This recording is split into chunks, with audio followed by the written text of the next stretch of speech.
from 20 to 27, I was in and out of either a relationship where I was being trafficked or a relationship where somebody told me like, you don't have to live that way anymore. You don't have to be in porn anymore. I'm going to take care of you. And I would go into those relationships, but they were always like with somebody who was really physically abusive. Oh. Like porn is used to hurt people. Like it's introduced to young kids. Like it's just really heartbreaking and it creates so much bondage. There's so many porn performers that committed suicide. It's your most broken moments on display for the entire world.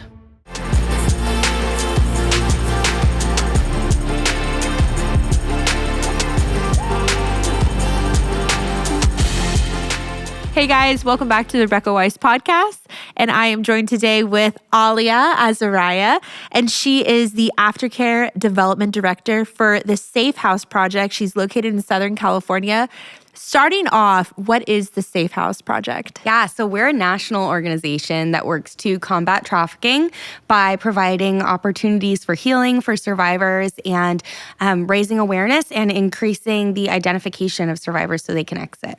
Yeah, I was on the website right before the interview and I was like really impressed with that organization. I feel like you guys are doing a lot. We are. And it's like all over. It's not just one location. No, so we're a national organization. So we serve all 50 states. That's so cool. Last year, we served 534 survivors, helping them exit. Yeah. That's huge. 534 survivors. We've trained over 300,000 people since 2017 and helped organizations open, I think, 478 new beds for survivors of trafficking. That's so amazing. Yeah. I love that because it takes special training. It does. You can't just, because of the trauma and the things that these survivors go through, and I guess the pool to try to get the people who are trafficking them, trying to get them back into that world, you really have to have people who know what they're doing. Yeah, very much so. So we're going to talk about your story. And I love that you're sharing your testimony. And that's actually how I found you, is through YouTube. Because the thing that's crazy, I think, for someone like me is sex trafficking has been going on for a really long time. But I feel like in the last maybe 5 or so years, people are finally really talking about it and starting to get, I think, international exposure. Yeah. But what's crazy is that when people talk about sex trafficking, they say it's so rampant and so worldwide, but it's so underground that people like me, it's like I don't deny that it's real, but it doesn't seem like it's real because it's like I don't know anyone, I don't see anything, but it's going on so much. Yeah. So that's why I appreciate people like you who tell your stories, because it helps the public know like this is a real problem and it's really going on. Yeah. So thank you for, I think, bringing a face to the realization that this does happen to people. So let's start with you growing up. Yeah. How you were even conceived, because it adds to your story. Yeah. So unfortunately, my mom was trafficked as well and exploited. And she was posing in like Hustler magazines and things like that at the time as well. And it's like kind of like Playboy, right? Yeah. Yeah. And so she that was just part of her exploitation, but she tried to get a job, or she had a job at a business, and those pictures were used against her. Like, if you don't have sex with me, I'm gonna show everybody, everything that you've done and tell everybody. And so that's how she got pregnant with me, was through that, somebody exploiting her. And so she was sexually assaulted by her boss. And so that, I really believe, like, placed a stronghold on my life right away. And it also really complicated our relationship, And so my mom loves me and she's always loved me, but she was very young. She's like 20 years old. She's dealing with her own significant trauma. And I can only imagine, a complicated relationship with me, even as a little child, or with her own, never receiving help for her own assault. And so she was not into a place to care for me well. And so I grew up most of the time with my grandma, but would still see my mom. And like every little girl, I idolized her, and I thought she was so cool. And her being young, she also felt just kind of like a big sister. And I thought that everything she did was amazing. Aww. And unfortunately, like that that led to idolizing a lot of things that weren't safe and having a really distorted view of what womanhood looked like and sexuality looked like. And with my mom, where she was at the time, she had like one of those printouts of like her centerfolds like hanging above her bed, like life size. And so I grew up, I grew up with that image and thinking like that is femininity and that's like what a normal thing. And then on top of that, because of her pain, she wasn't picking good men to be in her life. And one of her boyfriends started sexually abusing me when I was 4. And so all of these things came together to really a perfect storm of victimization. And like, I really believed that was a normal thing in the world, that's how women were supposed to behave. That's what relationships with men looked like. And so that led to some really distorted worldview for me. Yeah, and you were exposed to sex at way too young of an age, because that's a whole nother thing in and of itself is children being sexualized before they're ready. Did that affect being abused and dealing with your mom? Did not only affected your worldview, but did it affect your sense of self-worth and identity? Yeah, absolutely. And I felt like I only got self-worth when somebody gave it to me, right? And specifically, like the person who started abusing me when I was really young would tell me like, well, this is because you're so pretty, right? And I'm 4. And so I really thought like, okay, like these things happen to pretty girls. Like that's what... Like that, the message that I received was only pretty girls get abused. So it's almost like it was a privilege for you, right? And so I felt like there were all this mixed messaging being put in your mind. Way too young to know any different. And I thought just because I was, I had family that loved me, but then I also had family that hurt me. And there was big like holes in my life from not having a dad, and my grandpa left too, and it was like all of these like man type holes in my life. Yeah, father wounds, deep father wounds that I felt like the only time that I could get like male affection, it was sexualized. Yeah. And so I just didn't see how I thought that I was different than other girls. Like because of abuse, because of lack of a father, like there were things that other people could live like. There were opportunities for other girls that I didn't have. And it kind of wasn't like maybe if I work hard enough, it was just like, this is just the way it is for you. That was the message that I'd received about myself and my place in the world. And father wounds, when you don't have the affection and love of your father, that's a very big hole. It is. That's left behind. Yeah. And you didn't even really 100% have your mom, because your mom, like you said, was not in a good place. She had so much hurting. Your mom did the best she could. She did the best she could. And she's apologized, and she'd say her best wasn't good enough. Yeah. I want to always be really honoring of the work that she's done. And we have a really good relationship now, but it was not that way. And she was not a good mom at the time. Yeah. And so, it was like double the pain. Double holes. Yeah. And so when you don't have that, love of a father, that will put such a strong hunger within your soul to go looking for that and getting that pretty much any way you can. Yep. Did your mom ever know the abuse? Did you ever tell her about it when you were a kid? Or not did you when not I even, was a kid. You didn't even probably realize? No, I didn't. I didn't know. I remember being in like 5th grade and having a girl talk about, I can't remember why she brought it up, but we're on a field trip and she talked about being molested or something. And I'm like, what does that word mean? And she told me, and I was like, oh, that happened to me. It had always just been like, this is a thing that happens. I didn't realize there was even a word for it. And you just thought it was normal. I did. I really thought it was normal. I knew that it didn't happen to everybody, but I knew like there's just some kids that this happens to. And so I didn't. I told her when I was an adult, actually right before I started speaking more publicly. I was like, I need to tell my mom. And she had already known. I had told my grandma years before, and my grandma, I guess, had told her. And so she had already known, so that made it a little easier, but we'd never really talked about it at all. And she gave me just some more context to you only remember things the way that you do when you're little, right? And so she kind of filled in some holes that I had in my memory that I had questions about, and just, of course, told me that she was sorry and all of that. But it's hard for both of us. Like I know that it's not easy for her to carry that thought that she brought somebody into my life that hurt me. Yeah. Isn't an easy thing for her either. Yeah. And we both have kids. So it's like, we can't even imagine. That would be so hard. I can't. That I really thought. can't imagine. You grow up in this household where we talk about how you have these wounds, you have these holes within your soul. You're looking for love, you're looking for affection. You've already been programmed into your mind to not really have the best self-worth because of all the different life experiences you had. So this leads you to you being a teenager and you're on MySpace. Yeah. I was in the exact same age.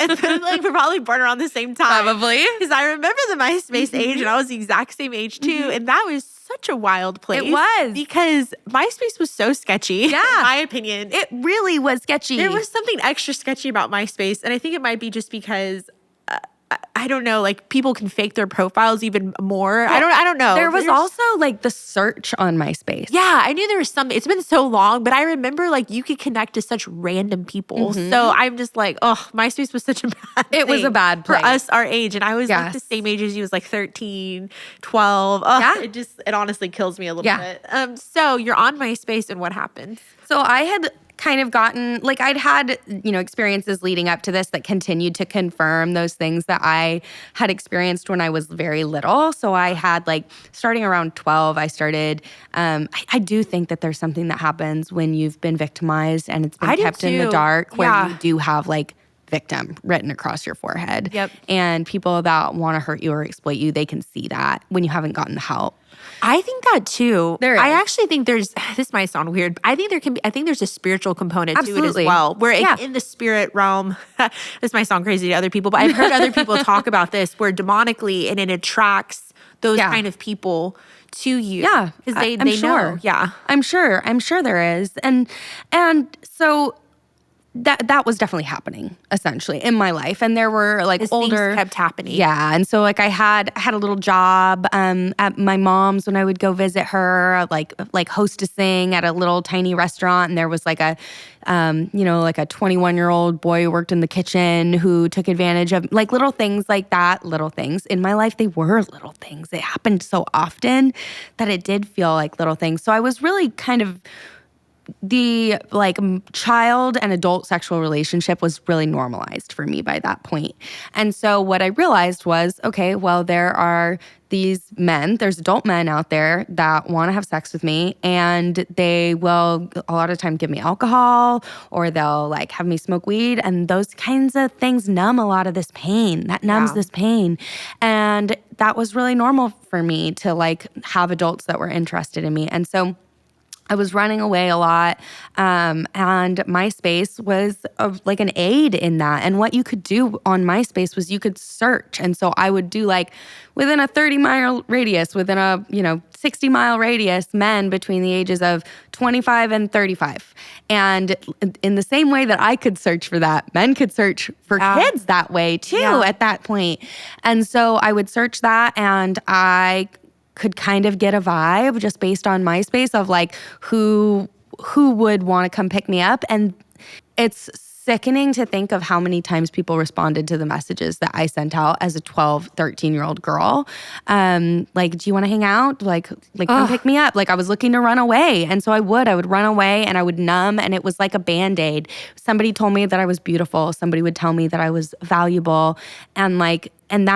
And it felt real for a moment, right? It was the only place that I really felt like that was true. And so one day I sent a message, and I always say, when I tell this story, that I'm sure to him this was Christmas morning, because he had a history of trafficking young girls. And he happened to be one of the people that I was like, oh, this guy will probably come pick me up. And so I sent him a message, and he did. He came and picked me up. And the thing that people don't understand about trafficking is I think they think the next thing she's going to say is he didn't bring her back home, right? Yeah. That's not what happened. He brought me back home. And for 6 months, every couple of nights, he would come and pick me up, and then he would bring me back home later in the evening. I would sneak out with, out the sliding glass door when my grandma was asleep and sneak back in before she would wake up. Did she have any idea that you were gone? Sometimes. Sometimes didn't she know the did. extent of what She was going didn't. on. She did later on. Yeah. Later on, she knew there just wasn't resources to help her, Yeah. help me.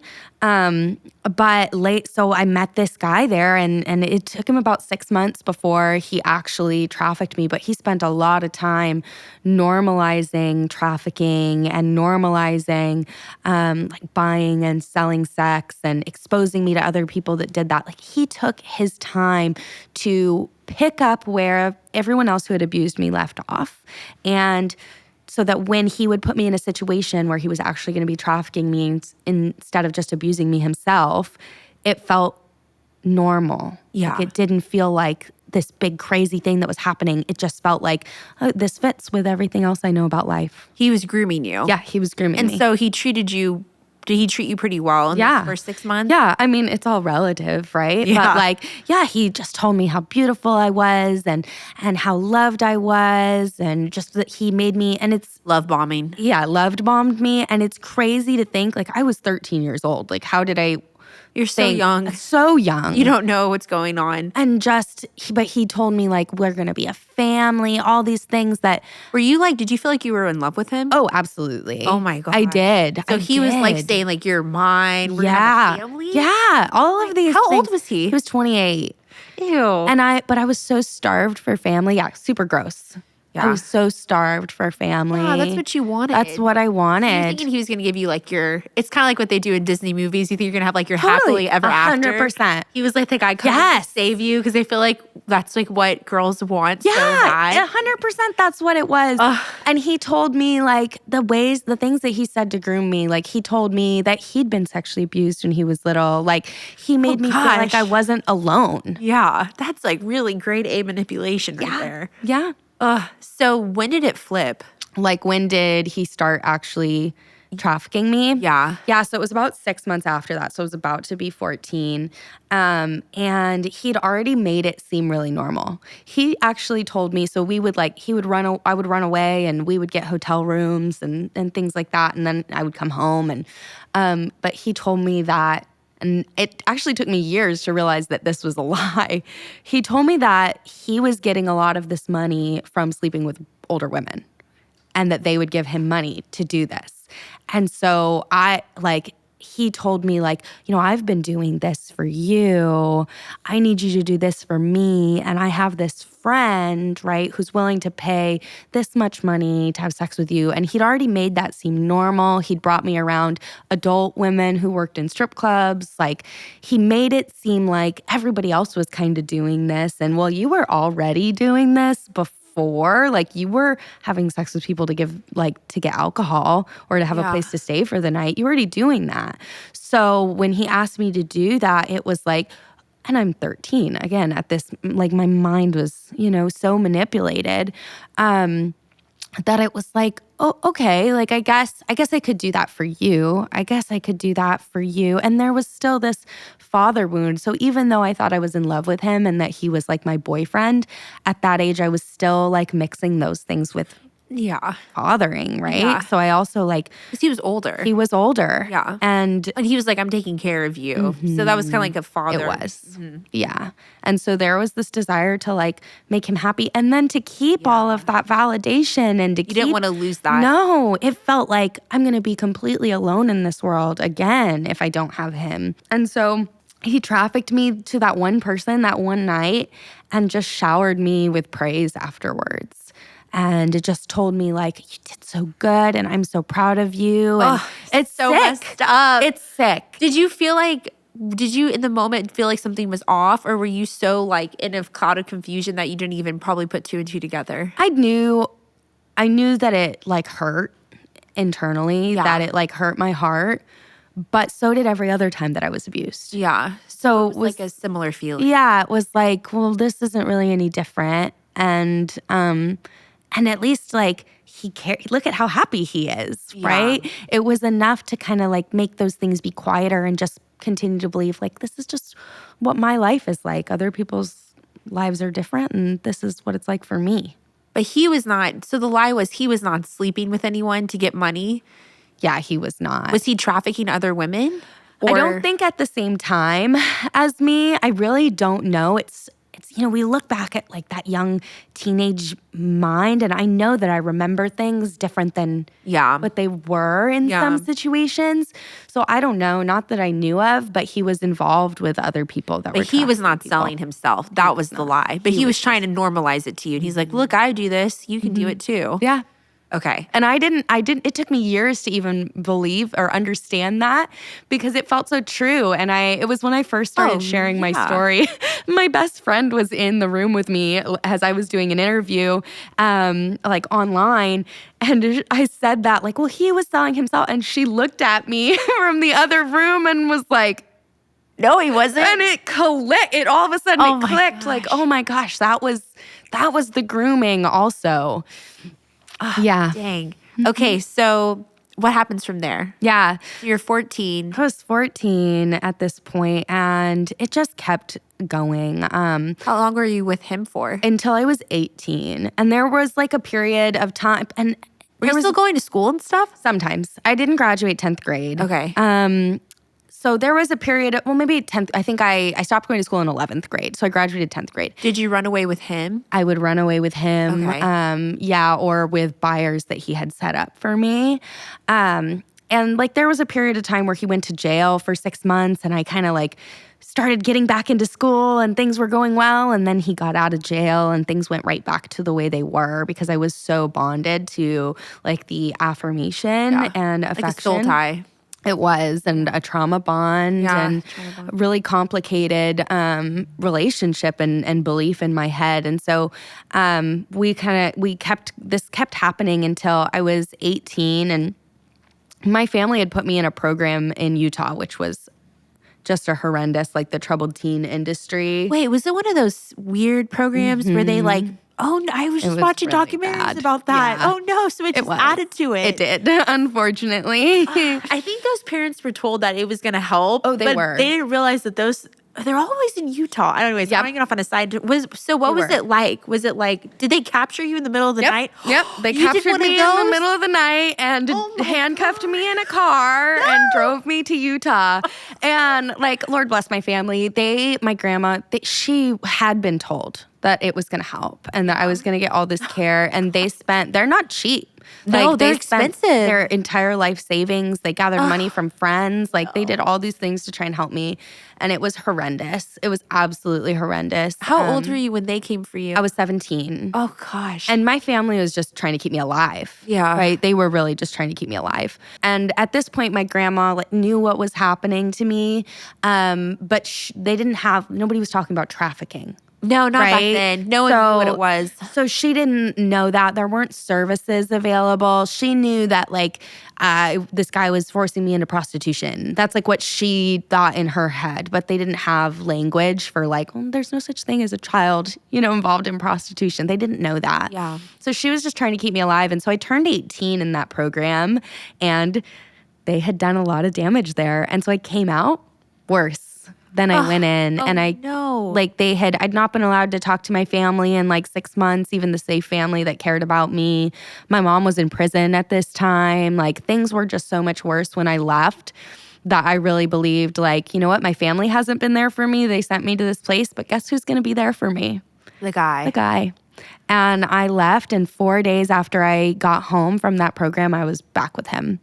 And he dropped me off at a strip club because I was 18 at this point, right? He just dropped me off at the strip club and was like, this is where you're gonna be tonight. Go in there and make money and come back out and give it to me. And so it was picked up right back where he left off, except for this time I was 18. And so that means he could do more. And it meant that the police weren't looking for me anymore. Did he take all the money? He took everything. Yeah. That's just so bad. He did. He would take me to get my nails done or take me to get shopping. And that was enough, as a teenage girl, right? You're not used to having money. It's, So this is how you're being trafficked because it was you were working at all. He was using you to make all this money and it was all going to him. Yeah, it was all going to him. Yeah. So what happened? So you broke off with him at 18. What happened there? Yeah, so I heard another survivor put it this way, and so I've kind of stolen the way that she put it, was as I got older, my needs changed, and so my traffickers changed. Oh, wow. Right? And so he wanted to do things in this way of me being at the strip club. And once I was introduced to the strip club, I was like, they sold me a whole nother lie of glamour. Right. And I'd been a minor who was being trafficked in like really nasty hotel rooms and really dirty situations. And now I was in the strip club with these girls that were telling me like, oh, I can teach you something better. Like I can introduce you to a better guy. Like this guy's like living in his car. Like you're going to let him do, And so I really fell for just that lie of glamour and like, hey, this is where girls like us like come to get their life together. Like this is what you've been working for. This is better than what's been happening to you.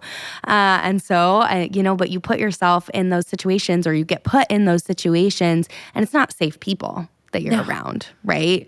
And so I met somebody in the strip club who kind of said the same thing, like, why are you here? Like, you're too pretty to be working until 4:00 in the morning. You should come work with me and like, he called it modeling. You should come work for me in modeling. And they always call exactly. And you don't Which have sounds to be here. glamorous. It does. Yeah. It does sound glamorous. And I, for a kid who those things had been so out of reach and who really like wanted to be told that they were valuable and beautiful, that seemed really attractive. And then the modeling wasn't modeling. It was porn and it was another, like, he introduced me to his girlfriend who was involved, and she, like, made it seem like it was all that in a bag of chips, right? Like, it was, all those things happened to me when I was young. I was like, I had a boyfriend who did that to me. My mom's boyfriend did that to me.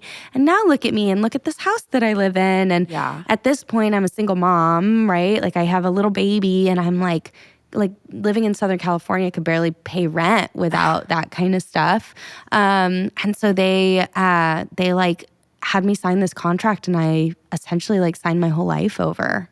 Oh my gosh. Did you realize what you were doing when you signed it? No, I hadn't. You just had the promise of a better life. I had the promise of a better life, and I hadn't finished high school. I didn't know what to look for in a contract. I had a baby. And I felt like I could trust this girl too, right? So he used the girl to sell. Yeah. Was she being trafficked too, or was she just in a relationship with him? I don't know. I mean, they're kind of all, the hard thing about the porn industry is they're all kind of, it's all mixed up together, right? Yeah. Like those lines are really blurry. Yeah. And that's what traffickers, I mean, from the highest, that's what Epstein did with how do you pronounce that lady's name? I don't know. I've ever said it out loud. Ghislaine. Like that's what, like she's accountable for the things that she did, but he groomed her too and used a woman to do that. And that's what we see with like traffickers like the one that I had with very young girls and sending them into group homes to recruit other girls. Like we see that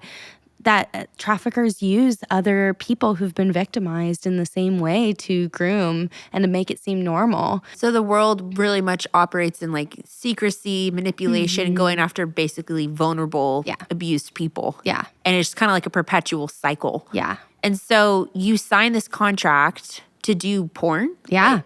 Yeah. How long was the contract for? Like, what was like, were you stuck? Like, did you have to pay off a certain amount of money? Yeah. How did it work?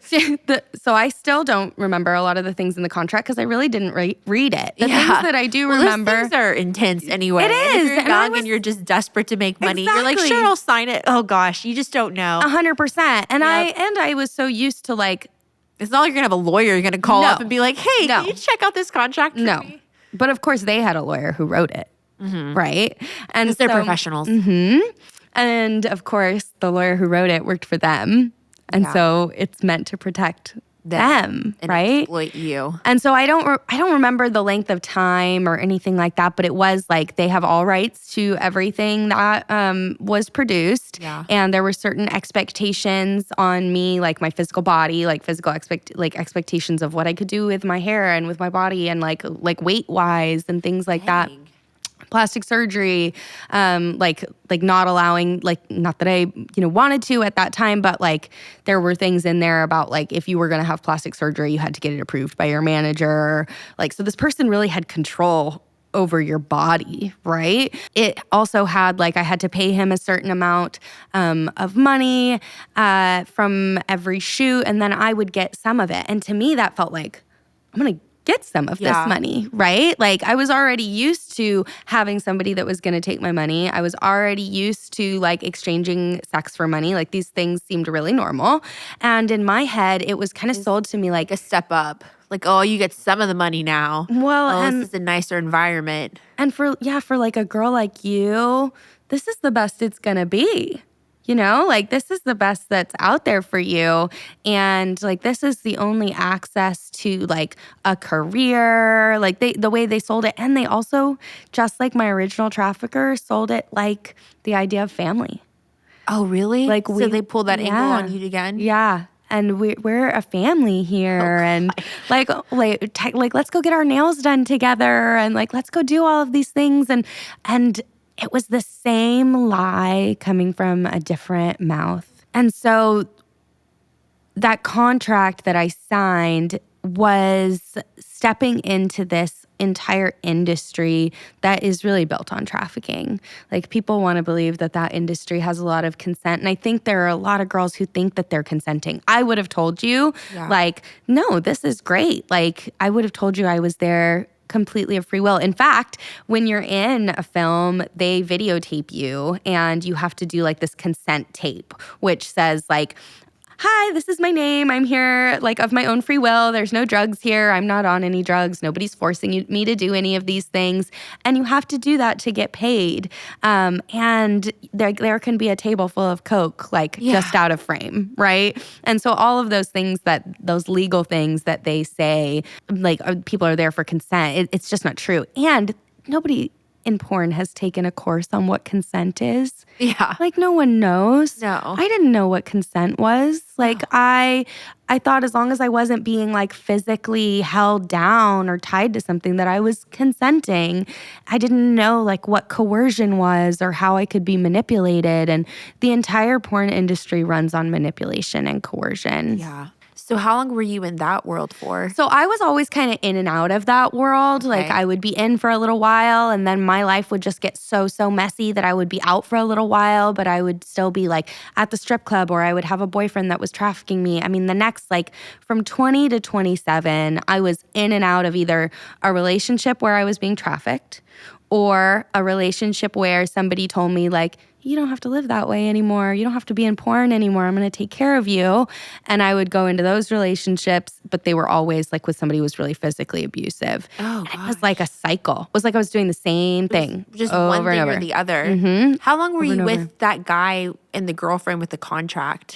So they were like my manager when I was in and out of porn that whole time. And so they I were benefiting the whole time. Yeah, when I would do porn, and then I would like, go into a different relationship or whatever. But I was in and out of their management company from 20 to 27. So what was the porn world like? Yeah. You said there's a lot of drugs. Yeah. So a lot of people there are being manipulative. Oh, yeah. Even if they say that they're there of their free will. Oh, absolutely. A lot of girls and guys. men. Yeah. Really? I have a friend who was a male porn performer, and he's a pastor in Ohio now with like, it's beautiful. His name is Joshua Broom. He's incredible. And like, it's so interesting when we talk about our experiences together that like from the male side, he was dealing with so much of the same things. And they will manipulate you. So you walk into porn and you have these certain things that you say you won't do, right? Like, I won't do these kinds of scenes. I won't do these kinds of sex acts. I won't do those things. Did you stipulate that before you did yours? And they tell you can do those. Like, that's fine. Like, have your no list is what they call it. And then as time goes on, they start to like manipulate your no list lower and lower. Well, I can't book you things anymore. Like, you can't, I can't get you work anymore because you're too good for all of this. You're too good to do this or that. And they'll say those things and beat you down to where you feel like, okay, well, I guess I have to say yes or else I'm out on my on my butt. Like I can't work anymore and I've got kids and like I don't know what to do. And so I guess, okay, like I guess, I'll do that one. I'll do that thing that I said I wouldn't do. And that's coercion. Yeah. Like that's manipulation. And for something to be trafficking, it has to have force, fraud, or coercion, right? And so the whole porn industry runs on coercion. I remember like Is it feeling a safe environment? No. Okay. They're not safe. Because they always try to say that too. No, They try to it's say not it's safe. safe and clean, but I'm like, I highly doubt it. No, it's not. It's not safe. And like you have to get tested and things like that. But and so I'd say it's probably more safe in that way than in other ways. But there's a lot of sexual assault that happens, and it's not the men in like that people are watching in porn that are perpetuating the sexual assaults. Like those men are being victimized in so many ways. So many of them are trafficked off screen. Like it's really awful the things that happen to the men that are performing. The people that are like, perpetuating the sexual assaults off camera are the producers and the managers. Like they are like asking, like will force girls and men into sex acts off camera that they don't want to participate in. And so there's a lot of violence that happens off screen and a lot of like contract coercion. And so they'll hold that contract that you don't really remember because you're probably high when you signed it, or you were 20 or you were 18 and have never looked at a contract before in your life. And they'll hold that contract and be like, well, if you don't, you signed on to do X many films or whatever. And if you don't, we're going to sue you. And so they're forcing people to stay in these situations. I know porn is such a huge problem, and it's a huge problem in the church. It is. My heart goes out, to anyone that struggles with it, because so many people, once again, get exposed to it very young and they get addicted to it. Yeah. But I don't think a lot of people know what that world is like and how most of those people are victims. They don't know. And what's so crazy is that, like, in today's age, what you always hear about is, like, OnlyFans. And you have all these OnlyFans girls and guys that are like, this is great. Yeah. I love this. It actually makes me really sad. It is really like, sad. I look at the generation, Gen Z under us, and then even younger, and I'm seeing these girls who are, like, in Gen Z, and they're being, what's the word? They're being influenced to go on OnlyFans because the girls, groomed. they're being like told this is so great, and so the only thing you ever hear about porn is like the positive side, which really there really is no positive side. No. What would you say to all of that? Because you were actually in that world, so you can speak to it. Yeah, they thrive on deception, right? And like, they thrive on this idea that people are for consumption, and that's just not what we were created for. Yeah. Like, even if you're not a believer, like nobody was created to like be hurt, right? Or to be consumed in that way. To be used. We weren't designed to be used in any form. There's nothing empowering. There isn't. That's the lie. And that is the lie. And I love that you brought that up because that is the lie. And that's the thing that they say, like, this is how, and especially for a girl, like to me, like, especially a girl whose, your power has been taken from you, like you've experienced this thing, this is time to get your power back, this is empowerment. Then tell me why, if those situations were empowered, why did I leave almost every single shoot or every single trafficking experience or when I was in the strip club to go and sleep with somebody I was choosing to sleep with? Because it wasn't empowering, because it felt like my choice was being taken away, because it was. Yeah. Like, because it was. And so I would go off and I would like self-medicate by having sex with somebody else who I felt like I was choosing that. Yeah. Because I needed to feel choice again. And control. And control. Yeah. Because I wasn't in control. You're not in control. You don't pick those things. You're not doing like what feels good in your body. You're doing like what the camera guy, what the producer has told you to do. And it's so sad to think like that people are looking at like what you're watching for pleasure is people in their most broken moments. Vulnerable state. And like, and they're faking it. And they're faking it. Yeah. They're absolutely faking it. It's not even real. It's not even real life. It's not real life at all. And you don't know where those people are now either. Yeah. And like porn is used to like my abuser when I was 4 showed me porn. Oh, like porn is used to hurt people. Like it's introduced to young kids. Like it's just really heartbreaking, and it creates so much bondage. There's so many porn performers that committed suicide. Like, there's so many girls and men who were in porn that have committed suicide because it's your most broken moments on display for the entire world.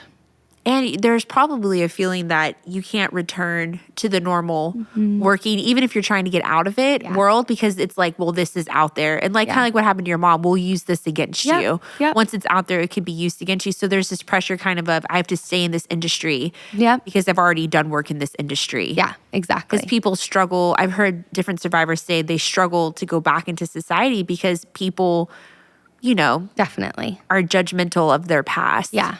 And they don't understand that they were coerced or forced or manipulated into it. They just think, oh, they willingly went into it. Yeah. So you're 27. So that was almost 10 years on and off that you were working in the porn industry and you were being trafficked. Yeah. Yeah. Not just in the porn industry, but outside. Yeah. Like what you had dealt with when you were like a teenager. That's crazy. Yeah. So how'd you get out? So I was being trafficked by this guy. I did something that he went through my phone, and he wasn't happy with the lack of control that he felt based on like the things that he saw on my phone. And so he dropped me off in this area of Southern California. How old were you right at this point? 27. I just turned 27. And he dropped me off in this like agricultural area where there were all these fields. And at this point, I'd had a lot of things. I had a lot of designer shoes and bags and diamonds and these things that made me feel like I've made it in the world, right? After everything I've gone through, like, this is the best that life is for me. And so I had these things, and he dropped me off in the middle of this field. I didn't have shoes, like I didn't have a phone with me. He just left you there? He just left me there. At night? At night. In the middle of a field? In the middle of in the middle of this agricultural area of Southern California. Because he was mad at you? Because he was mad at me. And so I felt like, I look back now and I'm like, okay, the Lord presented me with a mirror. Like, I'd been so deceived. Yeah. And it was like, hey, girl, this is what this life has left you with. Nothing. Like, you have nothing. You're here on your own. Because you were there completely by yourself and you didn't have anything. No, I didn't have any of the stuff that I was like, if I can just fill it with stuff, right? This will help. And so I was like, that's it. I thought, I'm going to either kill myself as a way out, or I'm going to get out, or I'm going to go back to him and know that, like, this guy was violent. This guy was really violent. And I was like, he's probably going to kill me. Or I'm going to do the one thing that one time I knew one girl who had gotten out. I'm going to do what she did. And so that's what I decided to do. And I walked with no shoes, like, to the only payphone that was left in my area, which I happen to know where it was. How'd you know where to go? And so I knew there was this one payphone because it's by the jail in our town. And so it's like the payphone that when the guys are getting out of the jail, they walk over and use that payphone to call a ride or whatever. And so that's the only reason there's a payphone left. And so I walked to that payphone and I called like 911 on myself. I'm like, I'm going to kill myself. Like, I need help. Like, I need help for this. You knew that you wanted to get out. I wanted to get out. And I thought, There's only three ways. You're like, either I'm going to go back to this guy, he's going to kill me. I'm going to kill myself to get out of this. Or you said you had that example of that one girl. Yeah, one girl. And I felt like in the back of my mind, like, well, I can try what she did. And if it doesn't work for me, the industry will be there for me. I can go back, or suicide will still be there for me. Yeah. Right? In that time, like, I applied for this program and got into this recovery program that this other woman had been through that was specifically for women who'd been trafficked and exploited. How did you find out about this girl that got out? Yeah. So when I was about 22, I think, there was this guy, and he owned the largest porn distribution company in the country. And he took me to church. Yes. Why? So his fiance had left him, and his fiance had been in porn, and she'd left him. and gone to this program in Kentucky. And that was like a program for women who'd been exploited and trafficked. And so she'd gone there, and in an effort to like win her back, he started going to church. I know. And so he started going to church. And I do believe that he got saved. He ended up dying of an overdose within about a year. And I really believe it's because he was trying to self-medicate conviction. Yeah. Instead of like turning away from the porn industry and giving up all this money that he was making, he was self-medicating that conviction that the Lord was placing in his heart. And so he self-medicated himself into an overdose and he died. But he took me to church. And it was the first time that I'd ever been in I'd gone to Catholic Mass growing up occasionally. But it was the first time I'd ever been into like a Christian, like non-denominational church. And so I went into this church and there was a woman preaching on the stage. And for one, that was like very different. I'd only ever heard the way that I heard Jesus died for your sins at the like masses that I had gone through was like, you're so awful, Jesus had to die. Like that's the way that I had heard it. And so it was an Easter service and she was explaining the gospel and she was nailing words to a cross. And she came to this moment where she was actually talking about this girl, his fiance that had left and had gone on and found healing. And she was talking about her. And I'm like, okay, not only is there this woman talking about Jesus, but she's sitting on this stage with hundreds of people, because it was a large church, like talking about someone like me and talking about how that person is loved and that person has hope. And so I didn't get saved that day at all. But I felt like this is a safe place. And I was just sobbing. And I'm just like, this is the place I want to be at more. And so the pastors of that church where he took me knew his fiance. So the pastors, that was a church plant there. And the pastor's mom had worked in Kentucky at this program that this girl had gone through. And that actually when this girl graduated that program, she actually moved into their home. She'd let them live with them. And then she'd gone to seminary actually. And oh my gosh, it was amazing. And they had moved from Kentucky out here to be with their children who had planted this church in Southern California.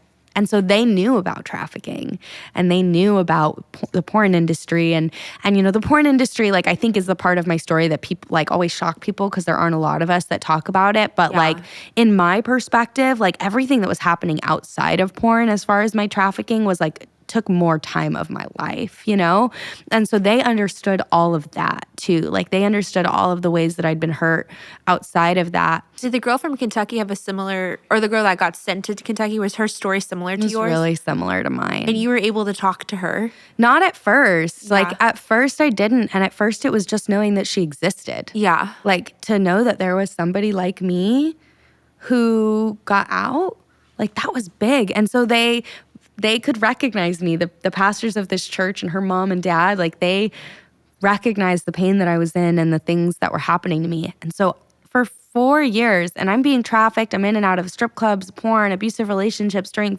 4 years, they expected to see me every Sunday morning at church. And every Sunday afternoon, they're from Kentucky, they're from the South, so it's like Sunday supper every day every Sunday after service.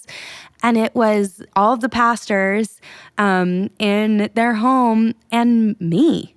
And so they my invited kids. you in. Mm-hmm. They invited me so deep into their lives. So it was like, there's my kids and they didn't give up on you. They didn't give up on me, and it didn't feel weird that I was there. Oh, wow. Like they didn't, it seemed like their kids weren't weirded out by the fact that I was there. And like I'd grown up, like I didn't know how to dress appropriately. Like I looked like I was being exploited, right? I didn't look like I fit. And yet this family just made it seem like the most normal thing in the world, that essentially they're having Sunday supper with their kids and a prostitute.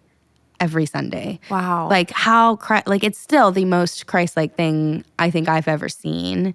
And that I got to experience it is like. And they didn't give up because they could have just been like, well, she's not leaving this lifestyle. Because did they try to get you out? They offered me opportunity. But they knew they couldn't. They didn't want to break the relationship. Yeah. And so they kept offering and they kept telling me about this program. But what was more powerful than anything they said was they had pictures of this girl and they had pictures of her like with their family in their like, they have like a wall of family photos and there were pictures of her in that. The girl that got out. The girl that got out. And then like they loved her. They loved her. She became their family. And one thing that I remember so vividly was her engagement photo on that. Because I could see that there was something so different in the way that they were just like so nicely sitting together. It looked from all the relationships that you had experienced in the past. It was different. It was sweet and there was an innocence about it that I was like, how does a girl like me have a relationship that looks this pure and sweet? And so I knew like I knew that it had worked for her. I knew that whatever it was that she had done, it worked for her. And so I was like, if I'm ever able to leave, if I'm ever want to get out or ready to get out, if I do what she did, then it'll work. But for me, my situation was a little different because I had my kids. And I'm like, I'm not leaving my kids, right? Even if it means like I had this lie and the people who trafficked me and abused me had this lie of like, well, you can't do this on your own. Who's going to take care of your kid? They're going to take your kids away. Like all of these things that they had manipulated me through my kids to be like, you're doing this for them. You're giving them a better life. Like, what are you supposed to do? You don't have a high school education. Like, this is the best life for your kids. So that's how they were keeping you in that world, is you were thinking you were going to have to lose them. I was, And so it took you basically kind of hitting rock bottom, that moment of being left in a field and being like, I can't do this anymore. Right. I'm going to get killed by this guy. Exactly. And then I'm not going to be there for my kids at all. Yeah, my kids aren't going to have a mom. Exactly. So you're like, I might as well give this a chance. Yeah. So you call 911. What did they do with you? Because one of the things I've heard is they're not very good with trafficking survivors. Right? They'll like arrest them. And I'm like, don't arrest them. Arrest them. First of all, they didn't identify me as a trafficking survivor. So problem one, right? I told them I'm going to kill myself. Like my boyfriend is looking for me. He wants me to do this. Like it would have been really easy for them to identify me, but they didn't have training. And so this guy looked like it was his day one on the job. Like he looked like 20 years old. So what did they do with you? They handcuffed me and put me in the back of the car and drove me to like a behavioral health center. Which was a blessing because it kept me safe, from my trafficker coming and like getting me. Yeah. But it was from there that I was able to like make the call to my pastor and be like, hey, I'm ready. And this was the third time I'd filled out the application to go to that program. Wow. Like I had done it before where they had like told me that I should go and I was like, well, yeah, things are really bad. But then I'd backed out because I didn't want to leave my kids. Obviously. Yeah. And she tells me, she's like, I knew when you called that you were ready, that it was time. Because to make that decision, people are like, I know it's hard for people to understand, like, well, why didn't you leave? And if you had this opportunity, for me, my mind and my worldview was so warped. Yeah. That I believed all of those things that people had said. Yeah. And to say like, I'm broken and this is hurting me meant that everyone had lied to me for my whole life. And it meant I would have had to confront all of those ways that I'd been hurt. And that would be so hard. That's like earth-shattering. A fire hose of trauma in one moment. And you have to, like you said, you have to be ready in your life to face that because that's very painful. It's very like painful. reliving it all over again to address it. Yes. It's like going through physical therapy for your soul. Yes. So it's painful. Exactly. That's such a good way of putting it. Yeah, so it is. You had to be ready to face it. And I had to be ready to take the risk of like leaving. Well, what if I leave and everybody's been right about me? What if I leave and I can't ever be normal? What if I leave and nobody ever will hire me? Like, what if I leave and it doesn't work? Oh, gosh. Then they were really, really right. And like to let go of like, at least there's this kind of hope that like maybe if I do that someday, like to actually do it and take the risk of it not working seemed like a really big deal also. Yeah. Yeah. I feel like you're giving such good insight for people who maybe like never experienced this, that they can empathize with people who are going through this. Yeah. Because you had a whole world of years and years and years, Yeah. so many different individuals, you know, doing this to you and putting those lies in your head. And then, like you said, you had to face what your whole life, the reality of it. And that's a huge pill to swallow. And then the fear of like you said, what if this doesn't work? I go through all this to put myself out there and it doesn't work. That's scary. Yeah.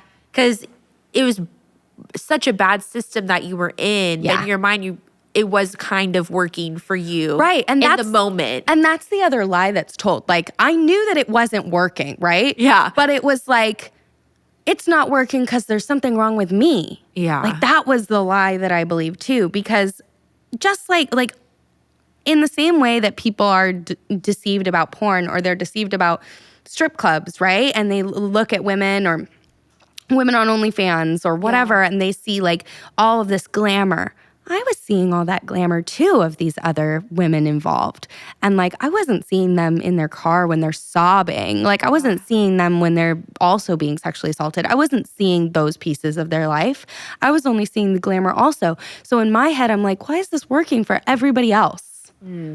But the truth was, it's really not working. It wasn't working for anyone, for none of us. But we'd all been sold the lie. Yeah. We'd been sold the lie. And so I felt like it just must be me. And that was why I'd be like, well, maybe if I go back to porn, it'll be okay. Well, maybe if I go back to the strip club, or maybe if I do it this way, it'll be okay. Because it can't be the life. It can't be this. It has to be, I'm the problem in all of this.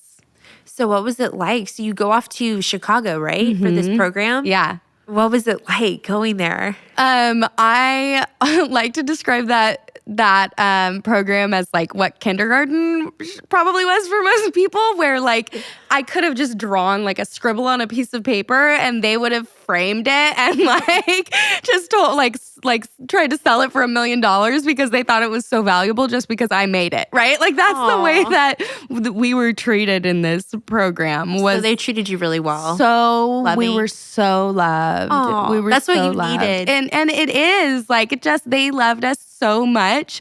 That's where you can actually grow. Totally. Is an environment of love. Yeah. You never had that. You never really experienced pure love. I hadn't. In your life. So did it feel weird at first? Oh yeah, absolutely. I was like, these crazy ladies, like they are way too excited for me to be here. It's like almost like you can't trust it at first because you're like, absolutely. Yeah. And I get it, because I feel that way now when I meet like the girls that I work with. Like I feel a little bit like I'm on a first date where I'm like, okay, don't act too excited. Like don't freak them out. Don't freak out. Don't let them know. Like, and I just want to like squeeze them and just be like, I love you so much. Yeah. And I know that's how these women were feeling when I got there. But I'm like, whoa, lady. You're like, whoa. And especially like in the life and in being trafficked, you're pitted against other women too, and like told that you're different from like just the woman at the grocery store with her kids who has like this loving relationship, that she hates you and she finds you disgusting. Like you're told these things.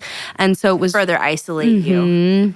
And so it was really strange to me to have like these normal ladies like love me. And but like that's where I did get saved. I got saved the first day that I was there. From like a supernatural experience that I had, and the women were praying over me, and I like felt the physical sensation of baptism, like water over me is what I felt. And wash you clean. Yeah. And like, I'm not like I believe in all of these things because the Lord has like broken through my hard head. Yeah. But that's not like my natural inclination is not to like be very spiritual. Like it's come from the Lord like over and over again, proving that he's so much bigger than the box that I've put him in.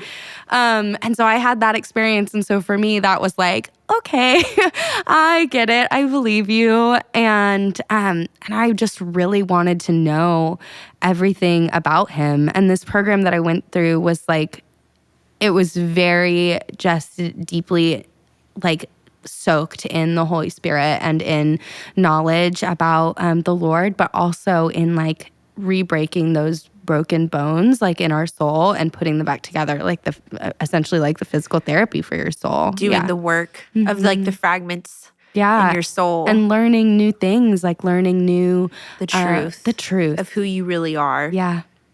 And like addressing the lies, telling the truth. And that takes time. You were there for a year. I was there for a year. Because I mean, you were having to undo. It's kind of like a knot or like a braid. You had to unravel a lot of stuff. I did. And that takes time. It does. And I mean, even probably, I think all of us, like, we're all on a healing journey and it takes time. Yep. But you probably had major breakthrough and made leaps and bounds so that in this program for that year, you really feel like they laid a foundation. Yeah. So that when you left, you had that foundation of God.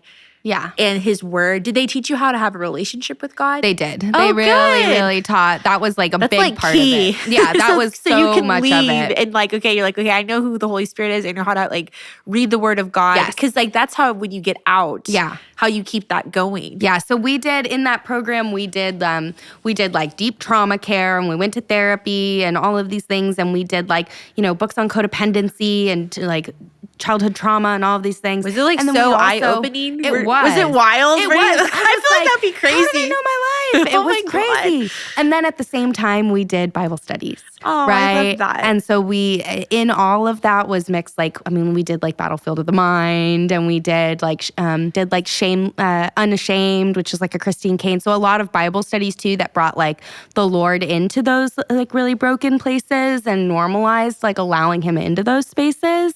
And everything was like soaked in prayer.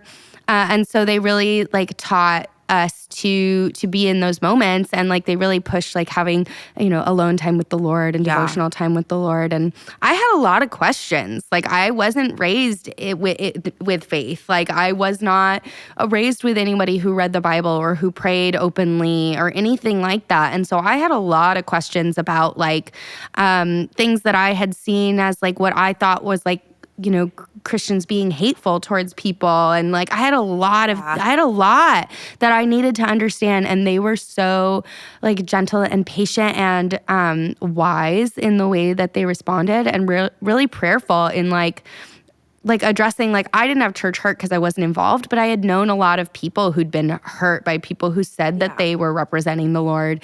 And they spent so much time unpacking those things too. And like any kind of strongholds that I still had, like letting go of those for me and encouraging me in everything that I was capable of. And like the other thing is when you were having to reprocess your life through this new lens. Yeah. Did you feel like kind of maybe growing up, like, God, where were you? Why did all this bad stuff happen to me? Were you able to kind of like process that aspect? I guess I didn't. I know so many people struggle with that piece. And like for me, I didn't ever really blame God. Oh, wow. Even as a kid, I had felt like, even when I felt like, well, God's probably real, he's just too busy. Like I was like, there's starving children in Africa. Like, I'm just like, that's how I kind of always looked at it was like, I understand God's busy. Like that's in my head, the way I processed it was like, as a young kid, even thinking like this all isn't real. Like, and if there is a God, why would he care about me? Like there's so many other people to care about. And so I think I was so much more like, what do you mean God's been there the whole time? Like, what do you mean? And it was so easy for me to look back and see like, okay, the Lord didn't cause these things to happen. And maybe it's because it was explained to me by people who understood right away, right? Yeah. That like, the Lord didn't cause these things to happen to me, but if I was gonna let him into my life, he was promising to use them for good. Mm-hmm. Like he was promising. It wasn't for nothing. And those were the verses that were like all over us when we were there. And I bet that's why I didn't struggle with that was because like Beauty for Ashes, all of these verses that like how he promises to restore you and like conversations around Job and all of these things were part of our everyday life. And so I saw in the Bible people who experienced things like I did. And I saw the way that God was weaving through their lives even before. Like I saw Rahab, like those were things that were introduced very early in my faith. And so I was able to look back and be like, wow, the Lord saved me here. Like when I just thought like, why didn't this, in different situations where it was like, I knew that I was lucky to get out of that situation alive. Like I can go back and be like, that was the Lord. And he continued to put, even though I wasn't a believer, he continued to put believers in my life throughout my life. To like plant those seeds, to get you to the point to where you would one day become a believer yourself. Yeah. And that. So he was always pursuing you. was It's like when always. you look back on it, and like you were in a lot of really sketchy situations. in You a easily lot. could have been killed. Very much so. And you weren't. Praise God. Yeah, I just think he had work that he wanted to do together and that he was going to invite me into. And so he kept me safe. And even things, even if it wasn't like death, there were things that were so bad, but I know they could have been even worse, right? If he wasn't there. So it's easy for me to look back and see the way that he was preparing a table for me. And so I think I was really just blessed to have my first introductions with faith be with such Christ-like people that I knew like these people love me and these people are an extension of his love. And so that's the way that God cares for me. And I just felt like the deep compassion from the Lord and that like they used all of those things that tell us that he's with us in our pain and that he's like saving every tear in a bottle. Like they used those very early on. And so I knew right away that like the things that had happened to me had come from people going against his will for my life and their life and had not come from the Lord and never had been what he wanted for me. Yeah. And there's a whole world of darkness at work too. Yeah. And, that explains so much evil in the world too. And then people's own free will, all that whole thing. And like money. Yeah. Money, I mean, is the root of all kinds of evil, it Yeah. says in Timothy. And that was what fuels so much of that industry is the love of money. Yep. And they're willing to do terrible things to get that money. Absolutely. So you go to this program, you're there for a year. So what happens when you get out? Yeah, so I was lucky enough to go into. I got a job at a Christian camp, running their horse program, which was really sweet. Fun! It was so fun. I love horses. And so do I. And It sounds kind of healing. It was healing, and it was like in the middle of nowhere. And so that's healing too. It was like a nature. transitional step for me. That's perfect. Yeah. So it was like I really wouldn't have been ready to just like go back out into the full blown world. No, I wasn't. And like so this like family that ran the camp took me in as like their daughter and just really poured into me and taught me all of these things about life and of being in ministry. And, I knew that the Lord was going to call me into anti-trafficking ministry. I did not want to do it at all, but I was like, Lord, I'll do whatever you tell me, except that. I'll go anywhere, just not there. And I didn't want to be in ministry. I didn't want to work in like anti-trafficking ministry. Because it was just painful to think about. And I just I'd been given this new life, right? Like I just wanted to live that new life. And that's understandable. Yeah, it is. And there's so many survivors that do that. And I just think I'm so happy for them that they get to walk away forever and they deserve that. But that wasn't what the Lord was calling me into. And I was still living in the program, actually. It was my first Christmas. And I went home and I went to like a Christmas Eve dinner at the home of the woman who'd been mentoring me, of like the pastor's mom at that church. And we did Christmas Eve there. And she had this young girl that she was mentoring. I think she was about 14 or 15. And she wanted me to talk to this girl. And this girl had experienced everything that I had experienced. And she wanted me to talk to her. And I was like, I have nothing to offer this girl. I have barely even okay myself. I've been out less than a year. Like, I have nothing to offer her. And yet the Lord worked through me I don't even remember what I said to this sweet girl. I don't remember, but I do remember like the look on her face and that she felt so seen and that the Lord was like allowing me to be used and him having a moment with her. It was like his moment with her and he was choosing to like use me as the vessel to have that moment with her. And I was just like in awe of that and also of her. Like like how vivacious she was and how smart she was, and like this little girl who'd gone through so much, and like I fully believe that she was capable of taking over the world. Like she was, and she's so amazing still. And I was like, okay, I get it. It's not about me. Yeah. Like, it's not about like me doing this for me because I'm a survivor. It's about them. Like, it's about what she needs. And you're gonna, like, I'm privileged to like get to be a part of what you're gonna do for her. And I don't wanna miss out on it. Like, Yeah. I wanna watch. Like, I wanna see these girls and what you're gonna do and like however you wanna do it. But I did feel like the Lord was like, cool. Now wait, right? Like, great. So glad that you're on board. Now sit with that for a while. And I knew like when it's time, like he's gonna call me into working in that field. And He'd so open that door. And so this couple that taught me, or that like brought me in to work at this camp, like they taught me all about being in ministry. They'd been in ministry like 40 years. They're an older couple, and like, you know, ministry is cleaning toilets, and ministry is like all like, you know, all serving.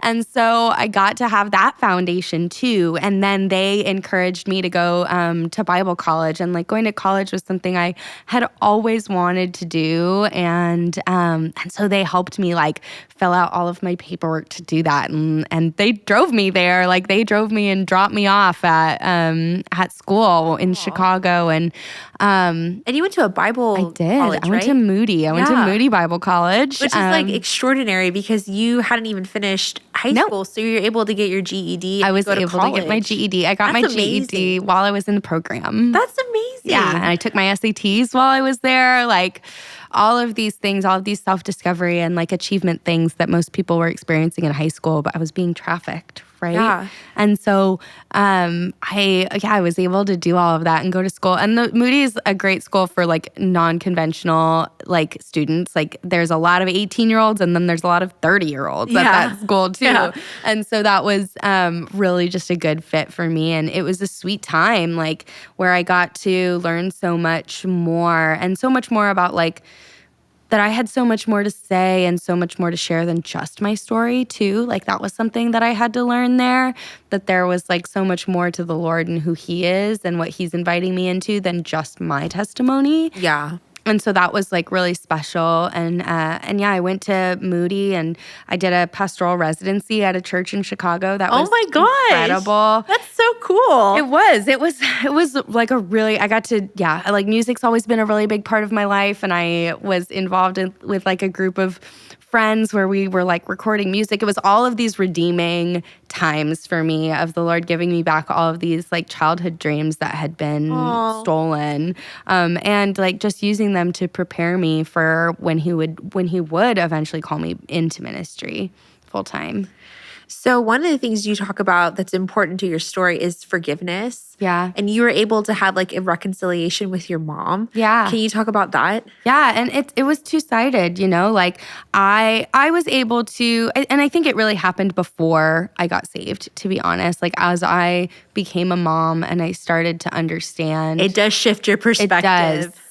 It does, and started to understand like my own failings and just how hard things were. Yeah. And then also like when you're growing up, you don't think like of how old your parents are either. Yeah. Right? Like they're the adult.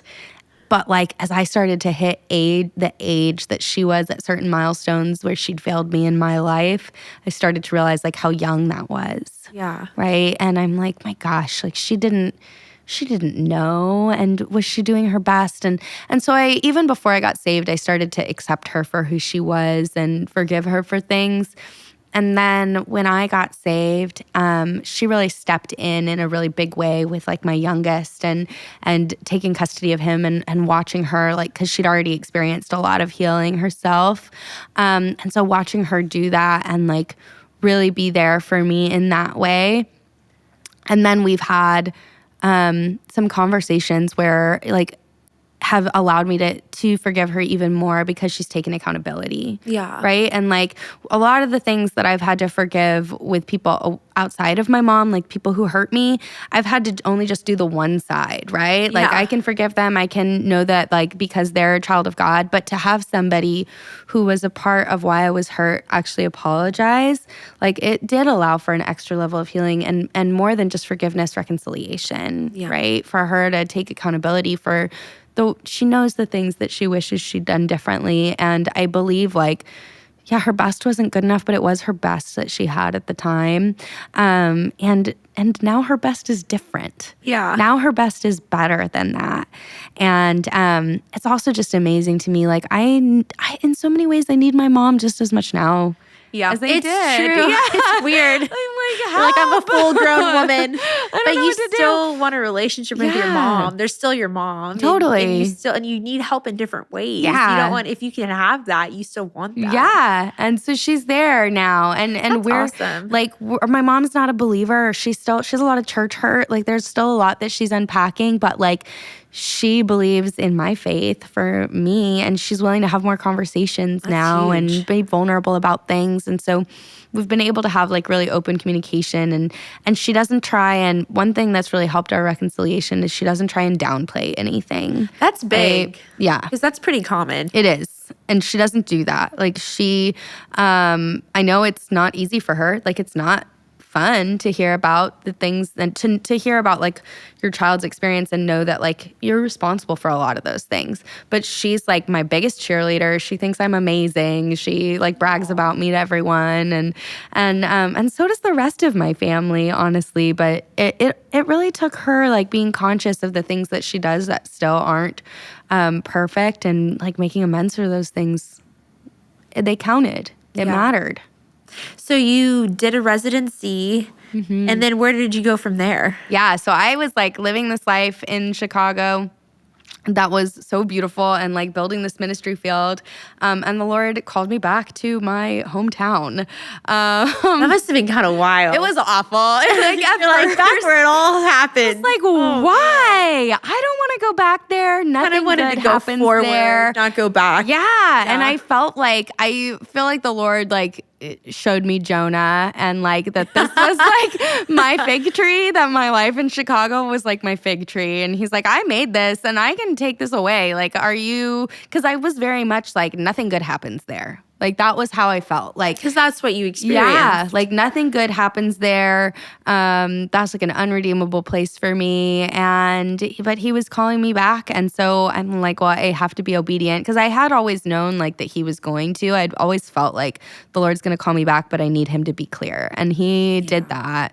And I was like, felt like I was throwing a tantrum. Like, I don't want to go. Yeah. But as that happened, like as soon as I stepped into his will in that and I was like, okay, like I'll go, it was like a moment of harvest for me where he started fulfilling a lot of promises in my life that I had felt like he'd spoken from a very from earlier on, like things with my kids.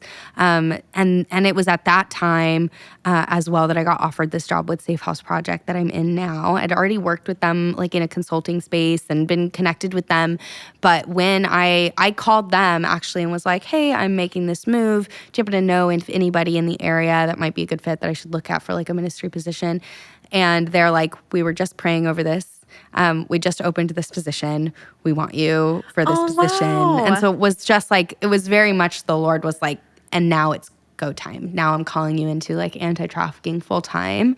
And so you felt ready for it now? I did. I mean, yeah, it was also trial by fire. It was like drinking out of a fire hose for sure. My first few months, I was like, what the heck am I doing here? But, but our leadership, we were such a small team at that point. We've grown like Is that who you inside. did the program with? Was it with Safe House? No, okay. No, they're one of their partner programs. So Okay. I went through Refuge for Women, which is the partner of Safe House program.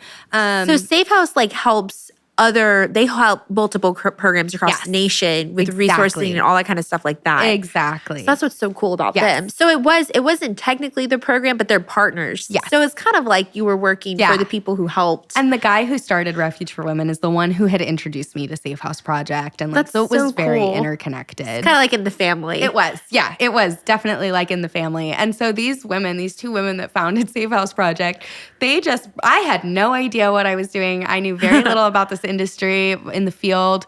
And they brought me into all of these meetings. They just let me like drink from the fire hose and gave me a platform that I think the Lord had been preparing me for, that allowed me to speak on this at a national level and to advocate for people on a national level.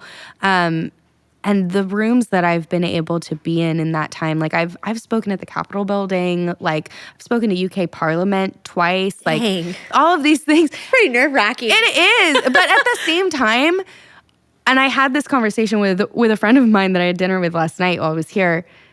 It's like when you're unqualified for something, you can rest assured that the Lord has placed you there. Yeah. Right? Like if you're unqualified, it's almost like the pressure's off. Yeah, because you're like, I'm not doing this in my strength. I'm doing this in the Lord. Like, He opened this door. Exactly. Clearly, the Lord has something to say. Clearly, the Lord has something to do here because He knows I have no idea what I'm doing. Yeah. So that kind of just allows me to be like, well, I don't have to do it in my own strength.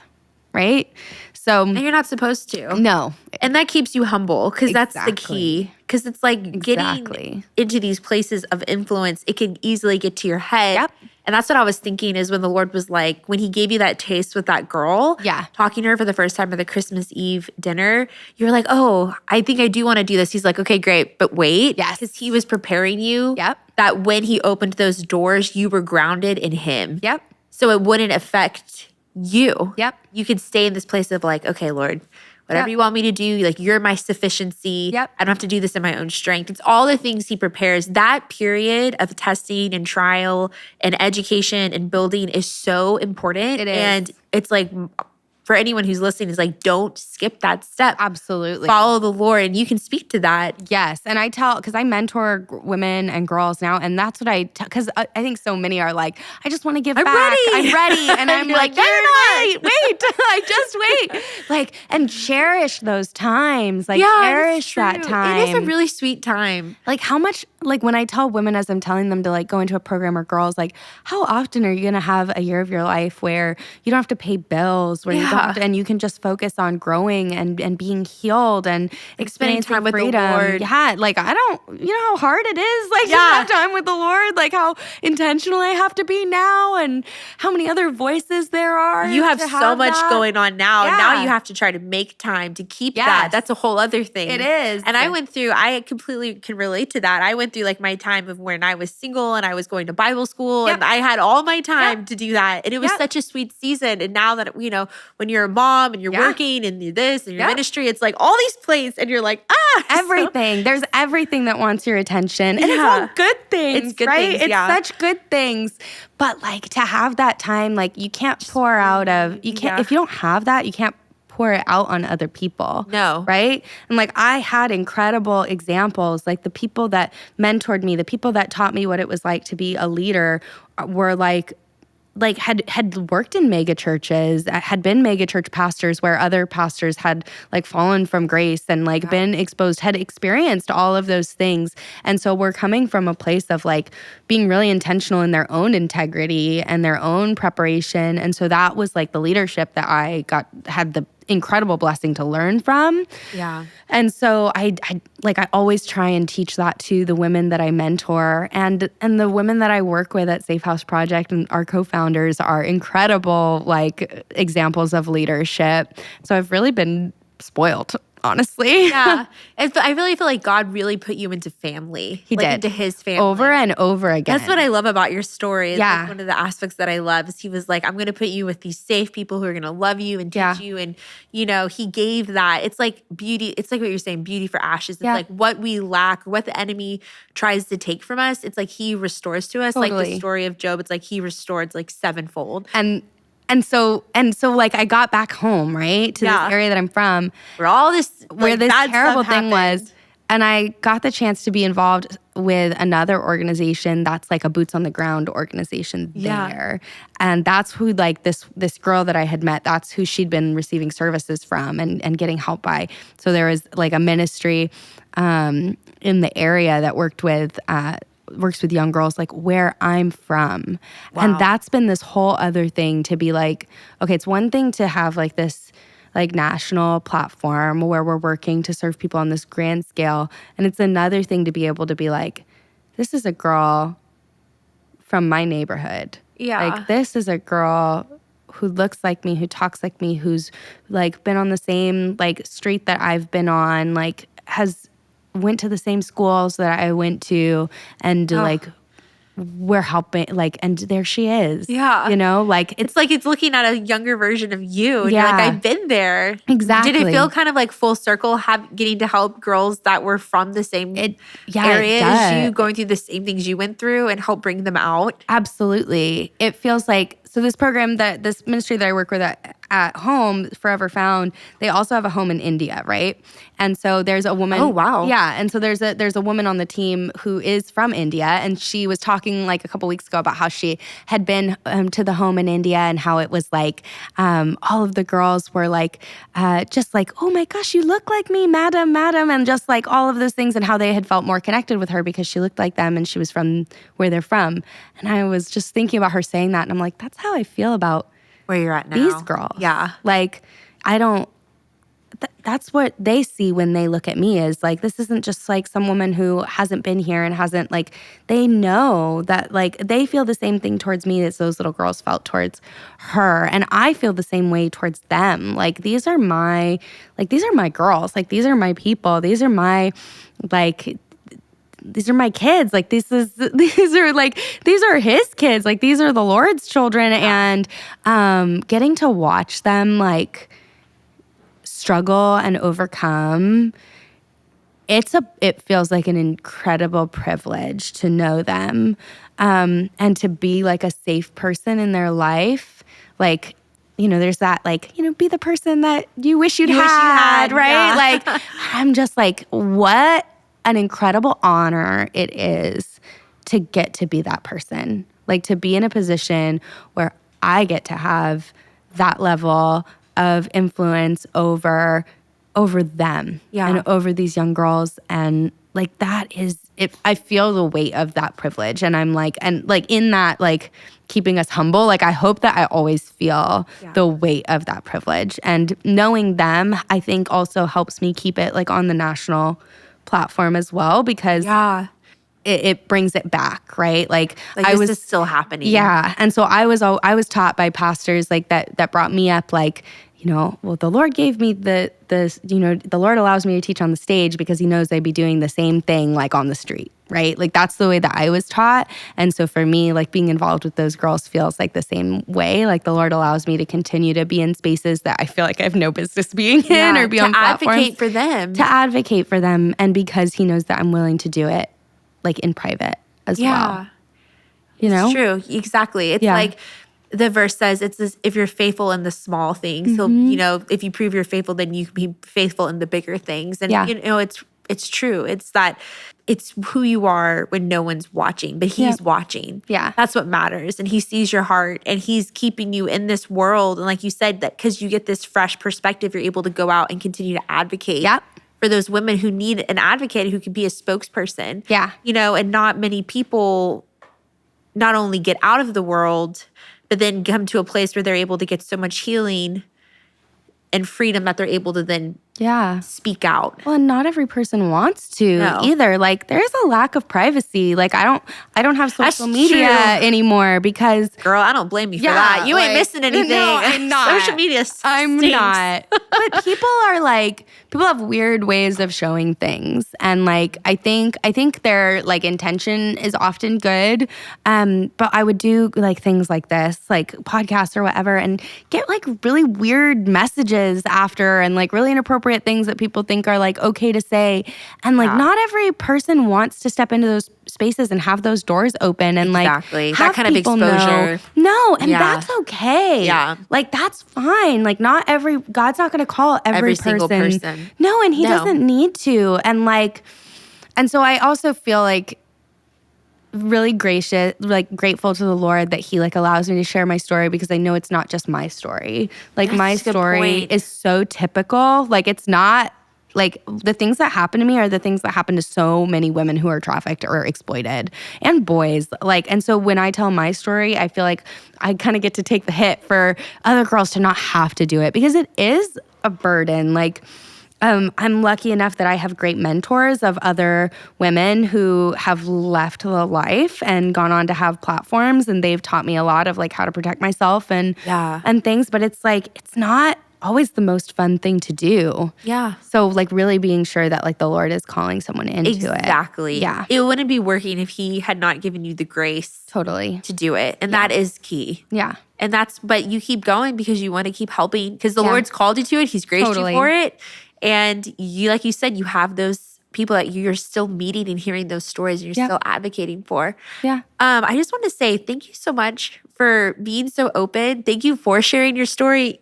It's a really good point. You are representing so many other people, and it's important that you're not only are you shedding light on these industries in this world that so many people don't see. Yeah. But yet it's so prevalent. Yeah. But also it's important that you're that you're speaking for so many other people, and that you're saying this is very common. Thank you. And that my story is so many other people's stories. Yeah. Because people could think, oh, wow, but it's just her. But you're like, Nope. no, it's common. Yep. And not only you met people like that in that industry, you met people like that now that you're working to help bring out of the, being trafficked. And so it is important, because there aren't many people who are sharing their stories, because it's like you said, it's difficult. Yeah. So I want to say thank you for sharing your story with us. And I'm so proud of you. I'm so happy to see how God's like full circled your life and everything that you're doing and your family. And just, it's so beautiful. For people who are listening, who, are dealing with shame, people maybe who've been abused, people who might be in the industry who are listening to this, what would you say to them? Yeah, I think for one, I know that I felt too far gone. And I know that that's a lie that the enemy and that people who want to hurt us continue to use. And so there's no such thing. There is no such thing as too far gone. There is no such thing as someone who has gone too deep or too dark to experience redemption, but also freedom and a new life. Like the Lord has a life prepared for us. He had something written for us before all of this brokenness came into your life, into my life. And that hasn't been destroyed, like until the day that we die. Like he's holding that place for us. And he's capable of things like who I am now. People look at me and say, like, I never could have seen that happening. Like you're so, like I seem like I fit. That wasn't the case. Like that, I was not this person when I exited. It wasn't like I had a leg up or I had something about me that made this true for me. Like it's because of the restoring work that the Lord does and that he invites us into and that he's offering for all of us. And there's so much pain. That pain is relative to a person, right? And like, just because like I was trafficked, like I was also sexually abused, like I was also abandoned, like I also experienced these other kinds of pain that I understand like cause really deep hurt, even if it doesn't ever get to the point where you were trafficked or exploited in that type of a way. And like there's the promise of healing for all of those things. And I think that like sometimes the gospel gets put to us in a way that's like, turn from your sins, like the Lord has that for your sins. But what about the times when like you're a person who your first experience with sin or understanding sin was somebody sinning against you, right? Like sometimes it's really hard, like you said, to understand like how is the Lord there for me when I was just a kid? Like was somebody hurt me? I wasn't hurting other people. And like, I just want to say that to that person, because I know that there are people thinking like, the promise of like a relationship with the Lord is so greater than like turning away from sin, right? The promise of relationship with the Lord is a promise for comfort. It's a promise for care. It's a promise of family and of home. And like those are things that he has waiting for you and that he wants for each of us. And there are so many families that the Lord can and will place you into. I've probably had like 7 families at this point. And that he restores those things. And there's a promise of hope just as much as there's a promise of freedom.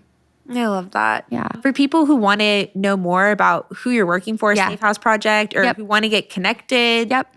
how do they do that? Yeah. So first off, it's safehouseproject.org. Very easy, safehouseproject.org. And you can learn more about what we do there. And then we also we partner with over 250 programs. So if you're wanting to get involved with someone that's serving survivors in your area, the people who are being exploited in your area, because I promise this touches every single community, there are just as terrible as it is that there are people being trafficked in every community, there are also people doing good work in every community. And because we are partnering with them, we can tell you like who are those people in your area that are doing incredible work. I mean, we're here in Dallas. I just had dinner with a woman that runs a program here in Dallas yesterday. Like there is people doing wonderful work everywhere, and there is no gift that is too big or too small. Every hand is called into this because it is, in the end, the Lord's work. And so reach out to us and we can connect you to your local area provider as well. That's awesome. Well, Yeah. thank you so much. Yeah, thanks for having me.